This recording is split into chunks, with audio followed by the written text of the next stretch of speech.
It is the appointed hour, so we will start the broadcast. Welcome, everybody. Good morning if it's your morning, good afternoon, or good evening, depending on where you are. And welcome to this afternoon's session of making use of leading and lagging indicators for our safety instrumented systems. Some of you may not know much about exida, so by way of introduction, I will just tell you a little bit about us. We've been in business for nearly 20 years, and the company was originally founded to help manufacturers get to grips and understand the new, what was then, the new IEC 61508 standard that had come out. And since then, we've grown significantly. We now not only provide services to manufacturers, but we also supply services to end users. We provide product certification for functional safety to 1508 and also for now for the 62443 for the cybersecurity. We also have a comprehensive suite of software tools to support the safety lifecycle for 1511, and we provide personnel certification as well with our certified functional safety expert, certified functional safety professional. On top of that, we provide end user services in the three main disciplines of functional safety, alarm management, and cybersecurity, all three of which play a very important part in, of course, maintaining process safety. We are a global company and we are established all over the world. We just recently started a new office in Mumbai. So we're continuing to grow and we're continuing to improve our market presence. So how do we measure our success? Well, in a number of ways. First and foremost, according to ARC, we have the majority share globally of certification for safety devices. We also are employee owned primarily. That's very good because all employees of exida have a share in the company and also have a vested interest to make sure that we continue to grow and do well. We also have over 100 global experts, as well as having performed over 1,000 certification and assessment projects and modeled over 500,000 SIFs. We do provide a lot of reference materials, and those of you, and I see some of you have been on some of the courses we've done, we do emphasize the fact that there is a lot of information on the exida.com website. If you go to the exida.com website, and I do encourage you to do this, under the resources tab, you'll see that these webinars that we do are all recorded and available. They're little YouTube videos, so you can watch them at your leisure. We also have a lot of white papers. We do a lot of blogs. So these are all free, and I encourage you to make use of that.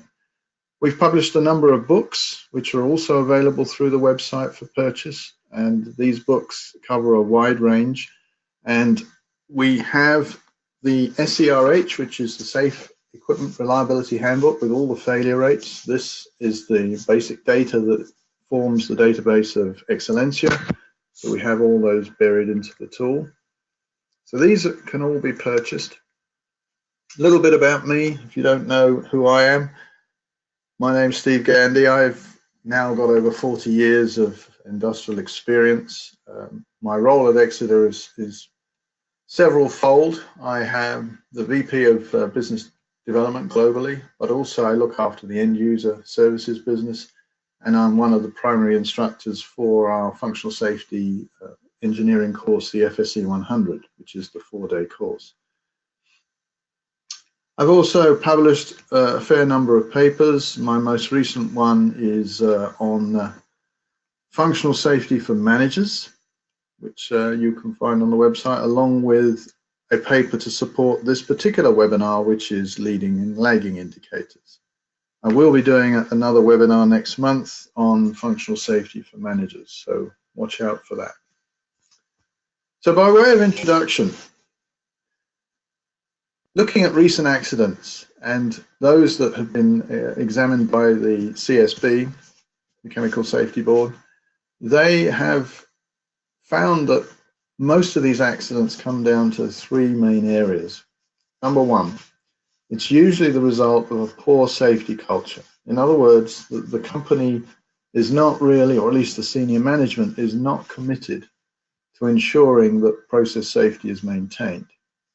Secondly, there's usually a lack of mechanical integrity. So in other words, people who normally attend the FSC 100 course are generally practitioners or those with significant life cycle responsibilities at their organization, but not necessarily the budgetary responsibilities. So therefore, what they tend to come up against is when they're trying to improve or trying to implement mechanical integrity, management often pushes back to say, well, why do you need to replace that device? It hasn't failed. And of course, you as a safety engineer know that when a device comes to the end of its useful life, irregardless of whether it's failed or not, it needs to be replaced, because once it gets outside of useful life, it can no longer be relied upon. So these are some of the issues that are faced, and these are some of the problems that result in accidents. Poor maintenance and training, lack of competency, people not being trained properly, people not being allowed to follow through on repairs properly, and these are also leading problems that have occurred. The purpose of the management of functional safety is to avoid and prevent systematic faults from occurring. And those that have been on the FSC 100 or have heard me talk about this before, I tend to characterize it as the three Ps. The three Ps for systematic are that people. Are our people competent, and have they been trained properly to be able to perform the duties that they are responsible to perform? It's very important. The second P is procedures. Do we have well-written procedures that are followed? Because here again, some of these accidents have highlighted the systematic issues where during a startup, operators have routinely deviated from the normal startup procedures. And then the third P, of course, is paperwork. Do we have a paper trail? Do we have documentation to show that we've implemented all of these things correctly? So that's the three Ps. And the purpose of functional safety management, FSM, is to make sure that we try and prevent those systematic failures from occurring, as well as maintaining process safety. Because if we're doing things correctly, we're operating correctly, then we should be maintaining process safety. And at the same time, ensuring that the integrity of our SIS and its CIFs are maintained. What's highlighted here, as you can see, is the Texas City refinery explosion for the Isomerization Unit in 2005. The final report from the CSB concluded that there had been failures at all levels of the company. There was a very poor safety culture. They hadn't followed through on some of the audit reports that warned of basically a pending problem occurring. They'd had all sorts of releases, they'd had fatalities and injuries, so there was a whole catalogue of things that led to that. So the point being that the fundamentals of functional safety is to follow best practice. That's what it's all about. And we know that, for example, COMA in the UK and OSHA in the US requires operators of hazardous processes to follow best practice. And IEC 61511 or S84 as well is recognized as being what's known as RAGAGAP, recognized and generally accepted good engineering practice, best practice. IEC 61511 is built around a safety life cycle whereby we are looking to not repeat problems from the past, but more importantly, to provide us with a consistent framework for being able to identify and mitigate against risk. And if we do it right, it gives us an optimum balance between the risk targets and the design to meet those risk targets.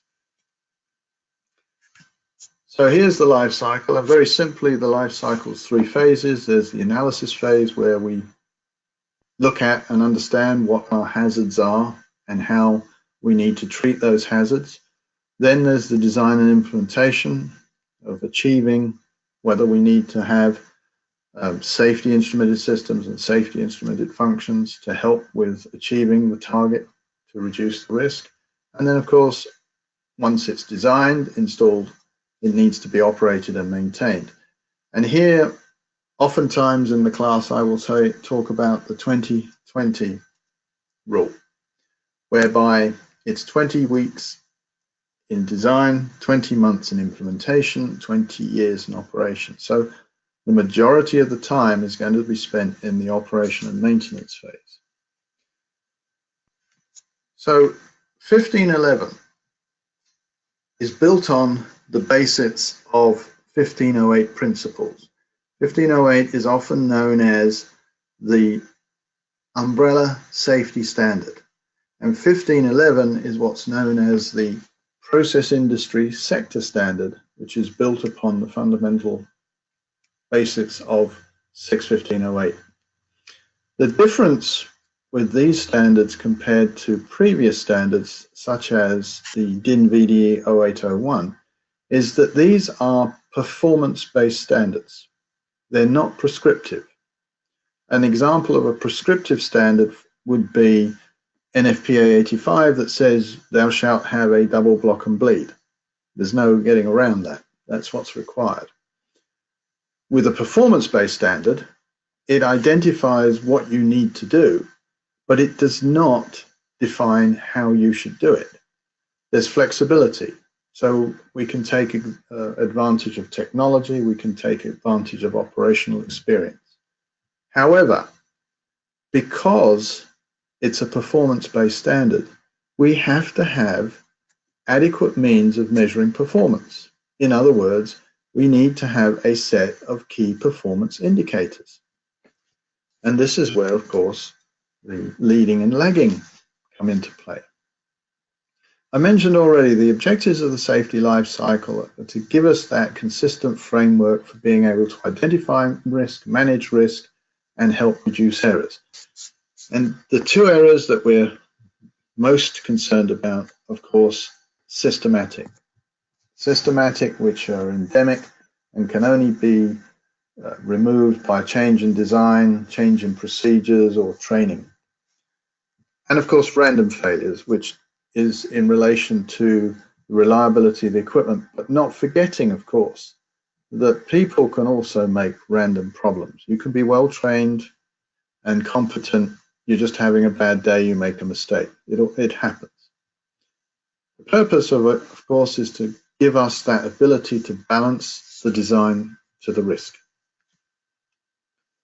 The other thing that we have now as a result of the change in 1511 in 2016 is that now we have to also add to that cybersecurity failures, because cybersecurity intrusion can be the mother of all common mode issues, because a cybersecurity incident could easily take out a redundant system. If it's the same software, for example, it's the same vulnerability, it can easily be taken out. So now we have to look at putting in mitigation to help eliminate ongoing threats. The HSE, the Health and Safety Executive in the UK, did a study of accidents involving control and safety systems, and what they found was, of course, over 50%, in fact 59% to be precise, were due to bad specification and a bad implementation. Well, of course, if the specification's wrong, the implementation's not going to be much better. But also, if we look at the back end, 15% were due to operation and maintenance, and 20% was due to commissioning or after commissioning. So these are all indications of systematic issues. So with that as the background, we have a performance-based standard. We have to have a means to measure performance. We need indicators to help us measure performance. So why are these leading and lagging indicators important for us to manage risk? So if we consider leading indicators for a moment, leading indicators will tell us how well we're doing with our maintenance. For example, are we conducting our proof tests according to the schedule and requirements in the Safety Requirements Specification? Also, how long does it take us to complete repairs? Now, in the requirements specification, we will have a mean time to restore target. So remember, mean time to restore is from the point that we've detected a problem or failure, repairing that problem and failure, to getting the SIF back online and working again. That's known as the mean time to restore. So we would have a target in the SRS. So for example, we might say that our mean time to restore for sensors or logic solvers is 24 hours, and everything else is 72. So the final elements would be 72. So what we would look at when we instigate a repair is, are we meeting that timing? So that would be one of the indicators. It's interesting now that 6.15.11, the 2016 edition, requires us now to specify a maximum permitted repair time. So this is important. If we've said our mean time to restore is 24 and 72, and we define our maximum permitted repair time as 100 hours, this will take into consideration instances or occurrences when we might not be able to get the part straight away, we might have to machine a particular part, or whatever that may be.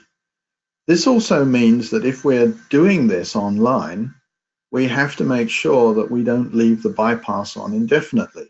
So that 100 hours would be our maximum point, and that would need to be chosen carefully. The other thing is to look at the number of safety audits conducted. How many safety audits have we done? 1511 requires us to perform functional safety audits. How many inspections or investigations have we done? Employee training. How often do we update the employees' training? How often do we look at the competency records? Here again, the change in 1511 in 2016 now requires that there be periodic assessments. There's that lovely word periodic. The standard does not define a time. It just says you need to set the time, but you need to make sure you measure it and keep to it. So if you say, well, we're going to evaluate people every 6 months or every year, that's what you need to do, and that would be a key performance indicator. And behavior relating to safety. Do we have a good safety culture? Are we following through? So these leading indicators will give us an indication of whether we're doing things right. And if we're not, then what we could be doing is accumulating problems that will come back and bite us later on. This was the case in the Texas City incident.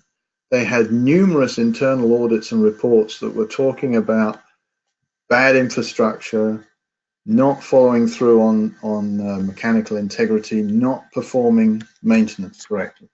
Had they have looked at that and considered that, they could have done or taken steps to change that. Lagging indicators, on the other hand, they look at our history. So, for example, have we had any near misses? If safety valves have opened, that's a problem. Why did they open? Why wasn't the control system, the basic process control system, able to keep things within normal bounds? That would need to be highlighted and later investigated. Any incidents and demands on the SIS. We all know that trips, especially nuisance trips, are expensive because it takes time to get the plant back up and running. But more importantly, it adds risk because most of the accidents that have occurred during maintenance or startup situations. So we want to make sure, and again in the SRS, there is a target for the minimum spurious trip that we want. And usually that will be set to 15 years or 20 years. In other words, we don't want any spurious trips more frequently than every 15 years. If we've had 3 in the first 6 months, we better be looking at why we've had 3 in the first 6 months. Failures on demand due to bypasses being left on. This is another problem that's occurred in the past. If we've had that. Failures and faults, whether random and systematic. Another thing to consider is that when we do our probabilistic analysis, we're basing this on random failure rates. If we don't record failures properly, we could end up with optimistically or low failure rates when it comes back to assessing performance. So the simple rule of thumb is that all field failures should be treated as random until proven otherwise. So for example, we might have a pressure transmitter that fails in a particular SIF, and we replace it. Then 3 months later, that same manufacturer's pressure transmitter in a different SIF has failed. Now, in both cases, we would record those as random, but then we might want to look at, well, why is it the same manufacturer's device failed? Are we using it correctly? Is it rated for the environment correctly, etc.? Accidents involving fatalities, of course, and this was the other case in the Texas City. They had something like 23 fatalities in a 30-year period, and yet fatalities were not included in their recordable injuries statistics. And the year that they had the explosion, they had their lowest recordable injury statistics, but they didn't include fatalities. Accident rates. If we're getting a lot of releases, if we're having process releases or process fires, why are we getting that? Property damage, and then monitoring and recording. How well are we monitoring and recording everything? So why is this important? Well, as I said already, Texas City and Buncefield was another one, may have been prevented if they had been using leading and lagging indicators, because then poor maintenance practices would not be tolerated, and we wouldn't leave bypasses on preventing trips. The incident and audit reports would be followed up, and then we would create a culture that learns and fosters openness. Here again, in the Texas City case, the employees were afraid to speak up because they thought they would get some backlash if they did that. So they kept quiet. This is where culture plays a very important part. If the management is committed to process safety, it will encourage an open environment where people have the ability to shut down the process if they think it's unsafe. So developing good functional safety practices will obviously help us improve our process safety overall. So again, part of the premise of using leading and lagging indicators is that we need data, and we need to have data that's accurate and reliable. So improving our process safety by using our lagging indicators and taking our historical information, we can look at areas that need improvement and help us to improve our process safety and performance. If we understand what causes incidents and failures, both random and systematic, it'll also help us to improve. If we use leading indicators effectively, that will then help us reduce the likelihood of a future incident. And the bottom line is that, of course, if we do this right, our productivity is improved because we're not having unnecessary shutdowns or trips, and our efficiency goes up, which ultimately leads us to improving our bottom line and the profit. Also, personnel safety is improved overall. So these are some of the key things. So how do we do this? How do we collect the data? Well, we need to get failure rate information, and as I've said, we should be recording field failures as random initially until we prove otherwise. We should be looking at the actual proof test intervals and making sure that we're following. Here again, if we've set a proof test interval at 18 months and we miss it by a week or two, it's not a big deal. We might wonder why we're missing it by that, but it's not a big deal. However, if we've set it for 18 months and we're missing it by 2 or 3 months, that's a big deal, because now that will have a negative impact on the integrity of the SIF. The actual proof test effectiveness. Here again, manufacturers in their safety manuals will provide a proof test to achieve a certain coverage. That proof test can be used as is, or again through the use of time and analysis. We may find that we've taken that proof test procedure and we've added to it, we've improved it. But if we're not following the proof test procedure properly, or we don't have one that's well defined, we won't achieve the effectiveness.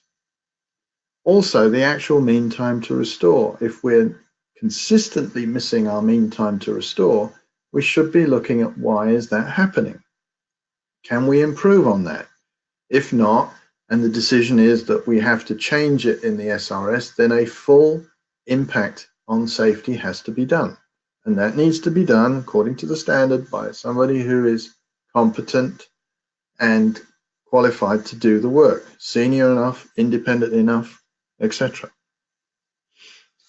The probability of initial failure as well will be significantly affected by poor maintenance practices, poor installation, not configuring it properly. And then, of course, collecting SIS demand rates. There's a model that we've developed at exida called the Site Safety Index, and there's a website you can go to called Site Safety Index. And in that website, there is a questionnaire, about 40-odd questions if I remember rightly, and it's for end users. And if end users go in there and they answer the questions honestly, then at the end of it, they will get a score, and it will tell them where within these 5 bands they lie. SSI 0 is the lowest, SSS4, is the best. That's perfect. And I'm not going to read to you all of these, but just if you look at SSI 0, that basically says we're not always doing the repairs, we don't always do the testing completely, we don't necessarily replace equipment until it fails, so we have a run to failure policy. This will have a significantly adverse effect on the SIF and the equipment. So things that impact the Site Safety Index is obviously the equipment selected and the qualification. Now 1511 is very clear about how you justify equipment for use in a SIS, and that is you either use IEC 61508 certified devices, and if you are using certified devices, you need to make sure that, number one, it's from an accredited, reputable agency that's doing the certification. And secondly, is through proven in use and proven in use justification. Because I'm used to using this equipment and I like it is not a valid justification. You have to have a valid justification. So if you don't put in the correct equipment, that's going to affect your performance. Commissioning test, did we do the commissioning test correctly? Did we do a validation test, a safety validation test? Now in this case, this would be a functional safety assessment 3, which should be done to make sure that the as installed and commissioned SIS meets all the requirements of the SRS prior to startup. Proof test procedures. Are the proof test procedures available and written? Do we have documentary proof that we've run these proof tests? What about failure diagnostic and repair procedures? Are those available? Device useful life tracking and replacement. This should be part of mechanical integrity. Even if a device hasn't failed, if it's coming up to the end of its useful life, it needs to be either replaced or refurbished to as good as new. SIS modification procedures. Having a management of change is very important. That's being followed properly. And any decommissioning procedures if you're taking your SIS out of commission. So poor maintenance and failure rates, there's a direct link. And what we've found through doing these studies is that there can be a multiplication factor between 2 and 4, depending upon the product type, when we compare our poor maintenance practices to our perfect.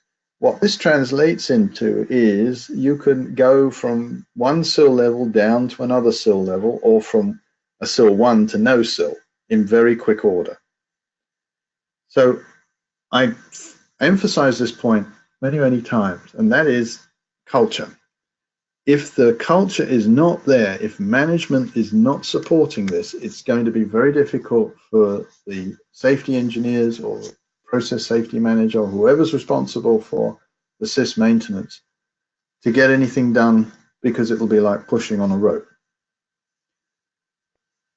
In these sites where we have low site safety index, ISSI 0 or 1, what we found is that there's a lack of operational discipline, and what that means is the proof test intervals go out. And that's when you start getting into the problems of encroaching on reducing your sill level. So again, why do we need this? What do we want to do with this?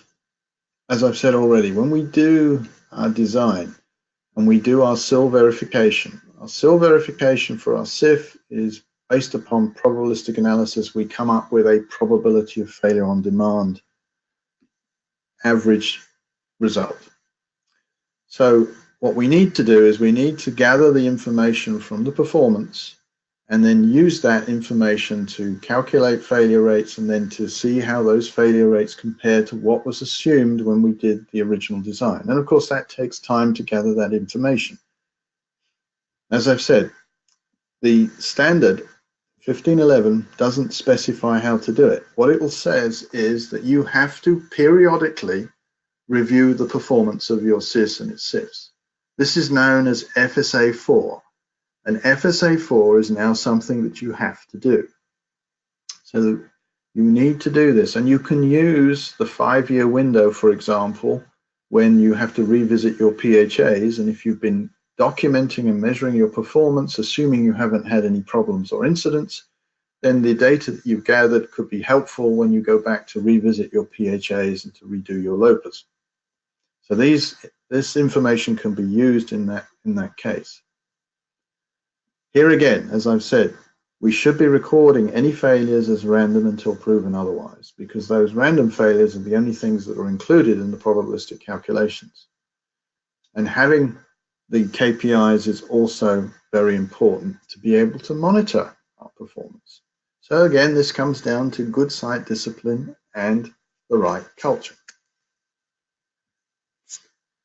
So I've mentioned already the FSA 4, which is now a requirement of the 2016 edition of 61511. But more importantly now, if we make any modifications, we have to perform an assessment, a functional safety assessment, to review the impact analysis of that particular change. This will be an FSA 5.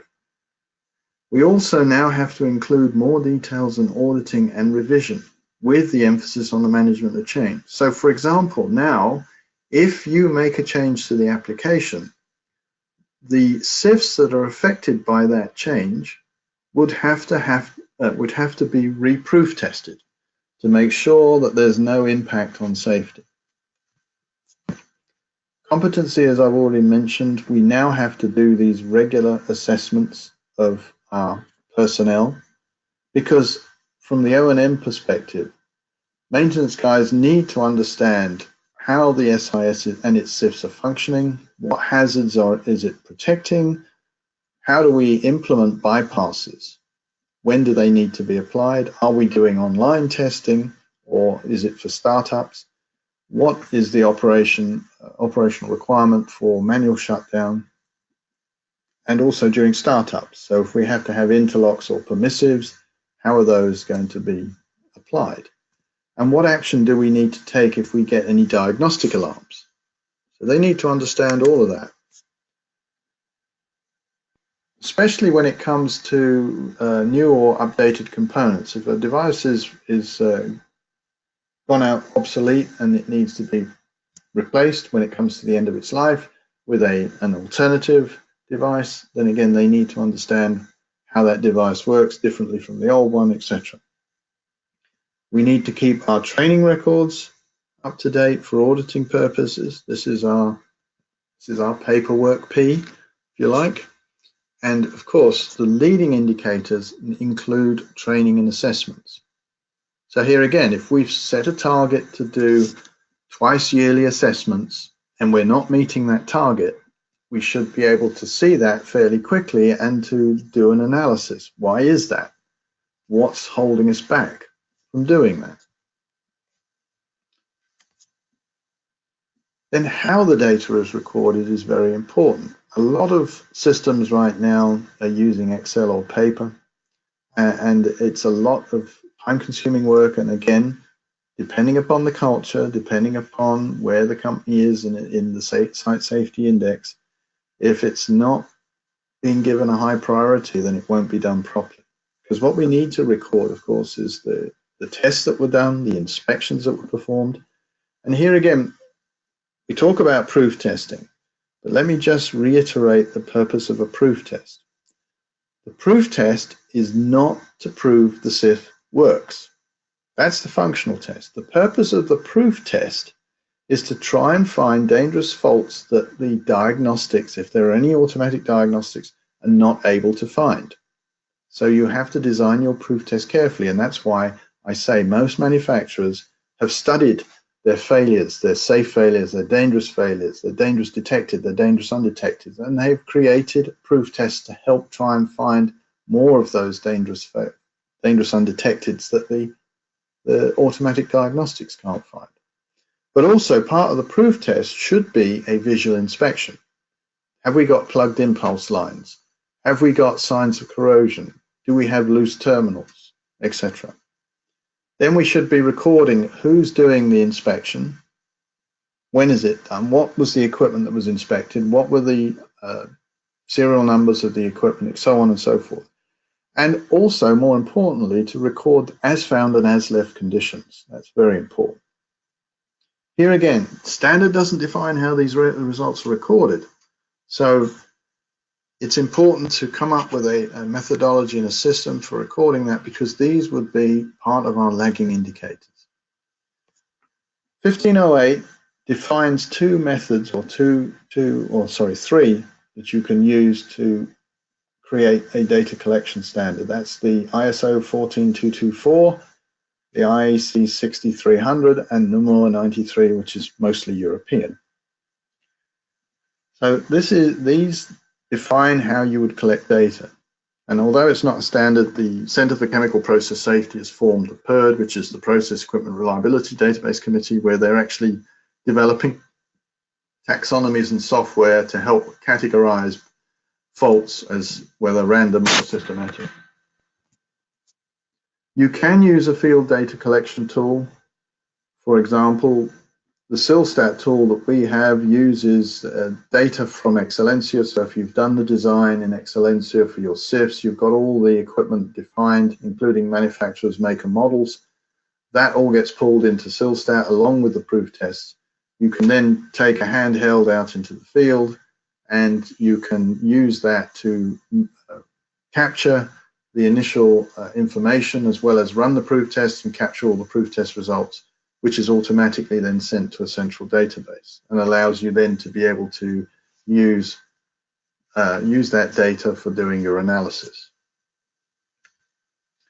So learning from the data, what we would find is, from using leading and lagging, is, was our protection adequate? If we had a demand, did everything work? Also, was our protection inadequate? Because it's not just the SIS and the SIFs, there are non-SIS layers of protection. The BPCS is one, for example.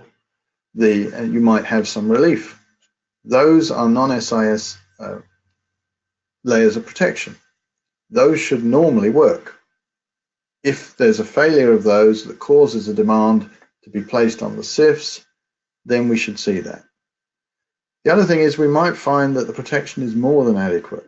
So we're actually getting better results than we originally anticipated or designed for, in which case that will enable us to do some analysis and maybe stretch out the proof test interval, thereby helping to relieve the burden on maintenance and also helping to reduce the cost.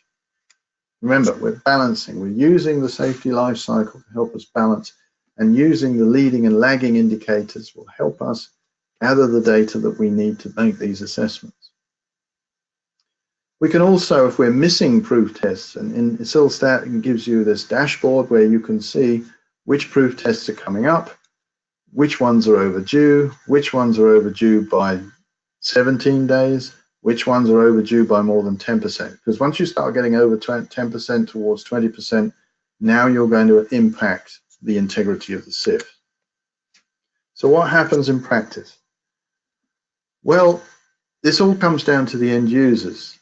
The EPCs, the integrators, the people who are putting the SIS together for you can only do so much. Once it is handed over, it's in the hands of the end user. It all falls on the end user to make sure things are done properly. So there need to be adequate procedures as well as an adequate documentation and tracking system.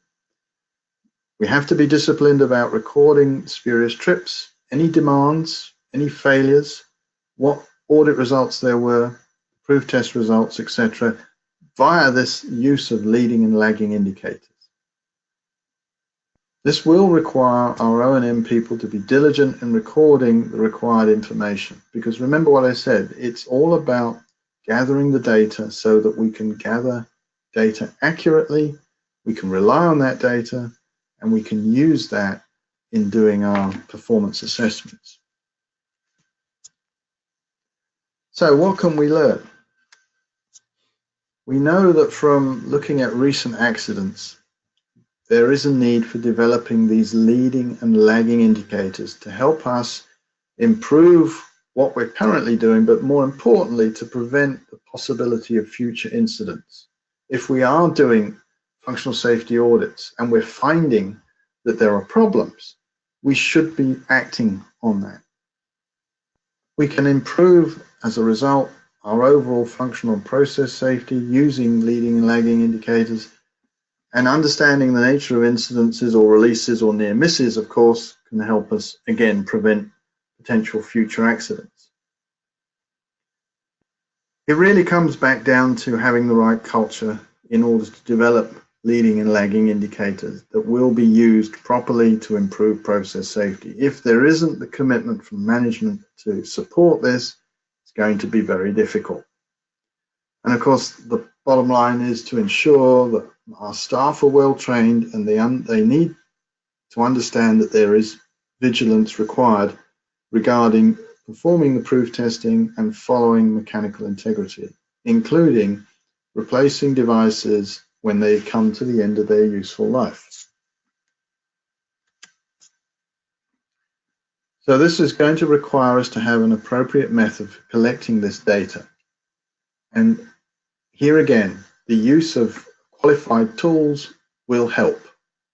It'll help reduce the burden on maintenance and help automate it to a certain degree. We need to make sure we do conduct these functional safety audits and assessments, because again, this will help us in developing and maintaining the leading indicators. If we're doing this, we're finding out that what we're doing is okay, that's great. But if we're finding out what we're doing is not okay, then we need to take steps to correct that. And of course, the lagging indicators help us with managing systematic issues, because it'll help identify any procedural or training improvements that we need to perform. So for example, if we've got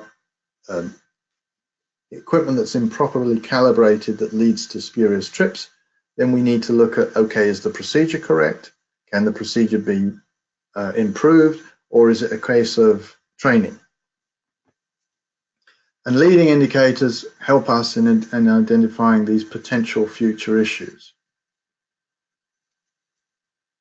As I've said already, if we do this right, if we balance it out right, it will help us improve performance, efficiency, and profitability simply by preventing spurious, costly trips and downtime.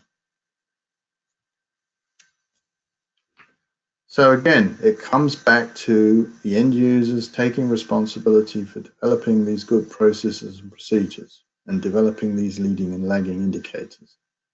We have to make sure our O&M personnel are properly trained, understand the importance of following through with maintenance and mechanical integrity, and also for doing it in a timely fashion, not leaving equipment in bypass because we haven't got time to get around to seeing what the problem is right now. And proof testing needs to be performed according to the SRS requirements. Okay, so just to let you know that we do have a new course called Operations and Maintenance, which is actually targeted specifically for compliance to IEC 61511 clause 16, which is all about operational maintenance. So if you're interested in that, please check out the exida.com training. And of course, you can always follow us on all the usual social media. So, are there any questions? Let's have a look here. Do I have any questions? Everybody's understand it.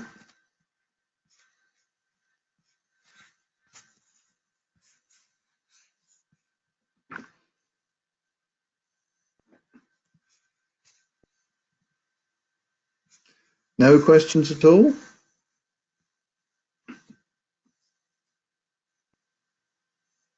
Nope, there we go.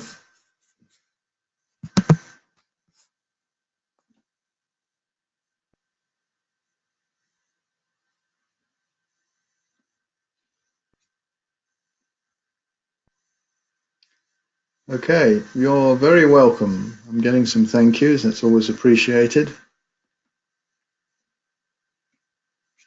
Does anybody have any specific questions about leading and lagging?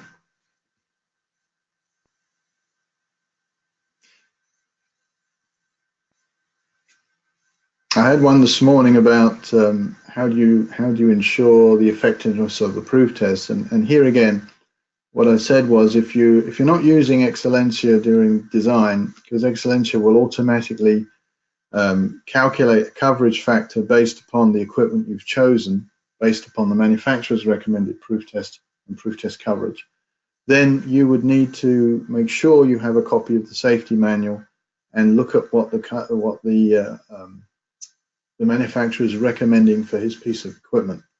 Remembering, of course, that when it comes to a SIF, we're going to have different pieces of equipment with different requirements and different proof testing. So when we develop a proof test for the SIF, we have to consider that and take a more strategic approach. Well, it just remains for me then to say thank you very much. I hope you found it interesting. Please, if you're interested, the paper that supports this, called Use of Leading and Lagging Indicators, Good Practice for SIS, you can find on the website.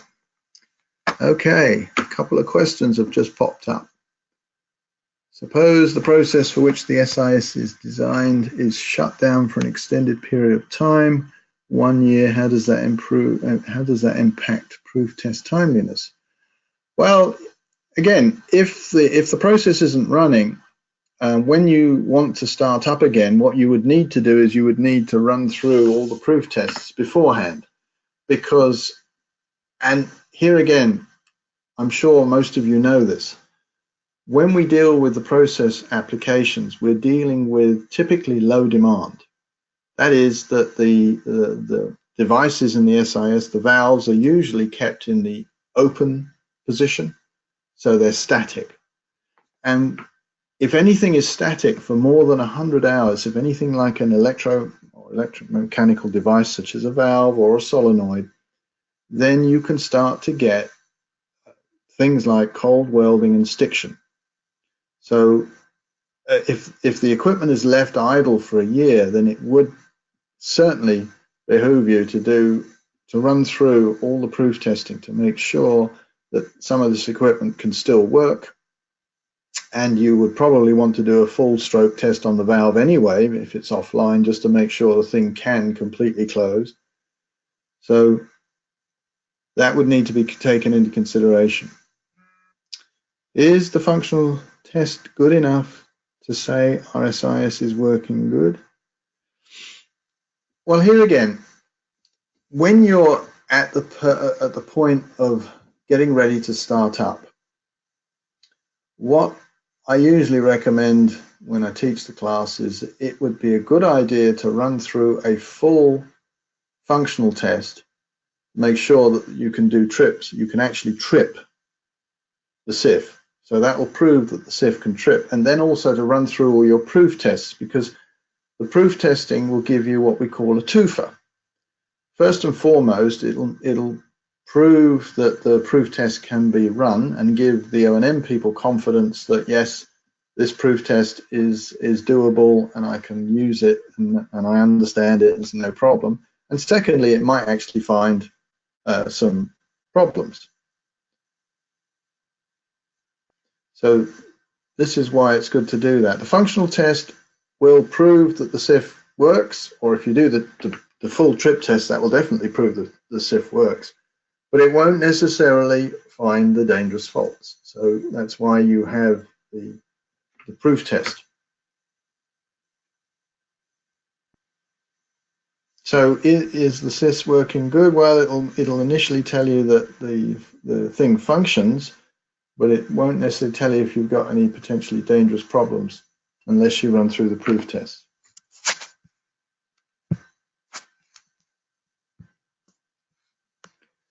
Okay, well, thank you, everyone. If you think of any other questions, you can see the email below. Feel free to drop me a line whenever. Oh, I got another one. During commissioning and startup, there are many failures that come alive because of installation selections. Is this information relevant to the indicators?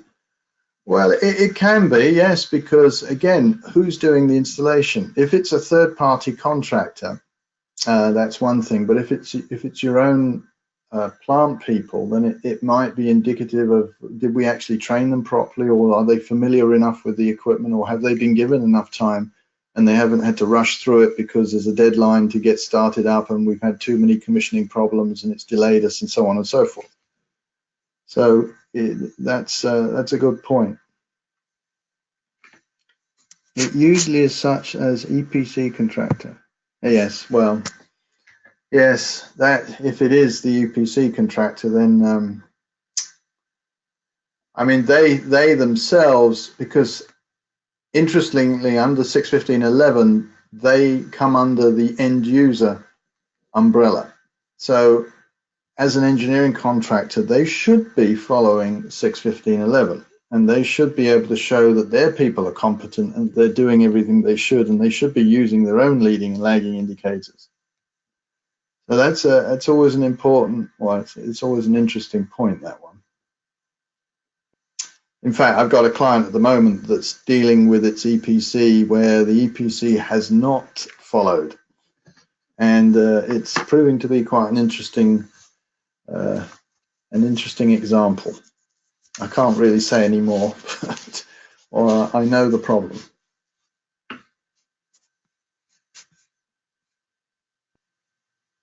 Okay. Oh, once installed, it is when the watch starts running. Yes, usually that's right. That's why, again, coming back to what I said, it's always good to, before you start up, do a full trip test and run through all the proof testing, because then again, that's proof testing at time 0. So that's a good base to start from. And then when it starts running, yes, you then start following and making sure that we're doing the proof testing at the right intervals. Because at least that way you're starting from a known base. And if you do find problems, or you do find some of the instruments are not correct, then you can take action to either replace them or repair them. Good, you're more than welcome. So thank you again, ladies and gentlemen, and wherever you are, have an enjoyable rest of your day or good night, and look forward to seeing you on another webinar. And as I said, the next one I shall be doing is on functional safety for managers. That one should be in April. Okay, thanks again. Bye now.